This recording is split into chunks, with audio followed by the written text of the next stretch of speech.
How are you going to live this lifestyle when you're old was one of the most popular questions from the last video, so let's talk about it. Now, if you've seen any of our other videos, you know that questions like this usually end up with a story, the point of which usually becomes apparent somewhere well into the third act.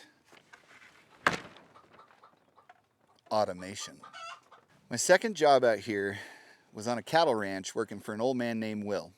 And let me tell you, a more apt name for a cantankerous, nearly 90-year-old rancher there never was. This man could work circles around me, and anybody else I'd ever met for that matter, even though his body was a mess. At some point in his life he was 6 foot tall, but when I knew him, he was 5'5", multiple spinal fusions, disc replacements, and a spine that curved around like a question mark. He was 25 years into an octuple bypass, 10 years into a pacemaker, just sharp as a tack too. One day we were putting together a sawmill, and he said, "I'm gonna go get the tractor and we'll use it to do all the lifting." And I said, "Will, seems like you're kind of overthinking this." And without missing a beat, he turns to me and says, "Since you're such an expert, perhaps you can instruct me on how to underthink it."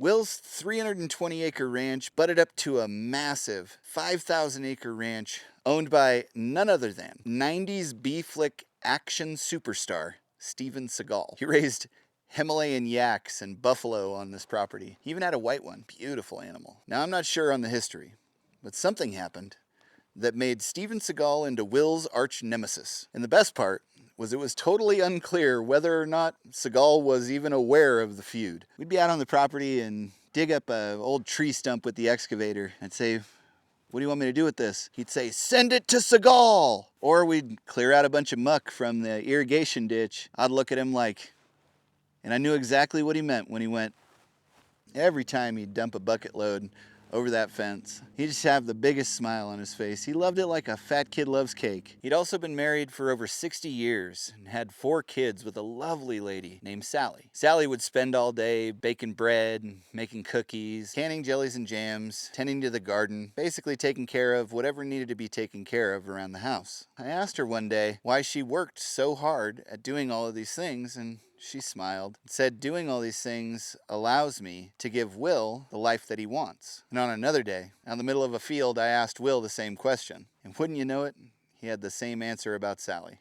Will had organized his life in such a way that he could spend his time doing whatever it was that he wanted. His major barrier, which he pushed through every single day of his life, was his physical condition. The two of them together had the purpose to give the other the very best life that they possibly could. And whether Seagal knew it or not, Will had chosen an opponent that, at least in his mind, was capable of fighting back. But do you know what another name for all of those factors put together is? A game. Will's secret to a long, successful, and productive life was choosing and playing a game. It wasn't any one factor. It was all of them together. A couple years after I stopped working there, I had gotten word that Sally had passed. So I went to pay my respects and visit with Will for a while. As I was driving up, I noticed out in one of the fields, there was a big old pile of debris, some branches, tree stumps. When I parked, I noticed that the grass was over a foot long. The gardens were all bare. When I knocked on the door, for the first time since knowing him, I saw Will standing there unshaved, shirt untucked, hair all a mess. We talked for a few hours, and I offered to help him clean up the property, cut the grass, and send that pile of debris over to Seagal.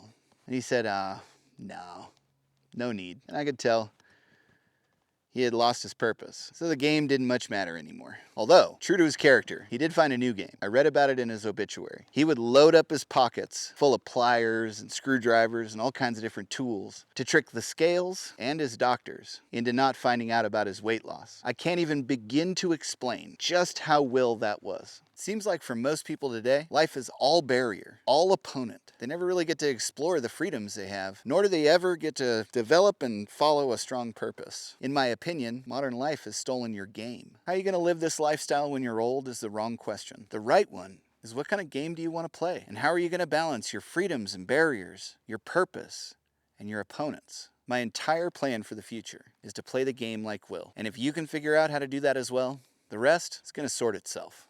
I'd make jokes that I'm pretty sure went over Will's head, like, "Are you sure you want to do this? Steven Seagal is above the law."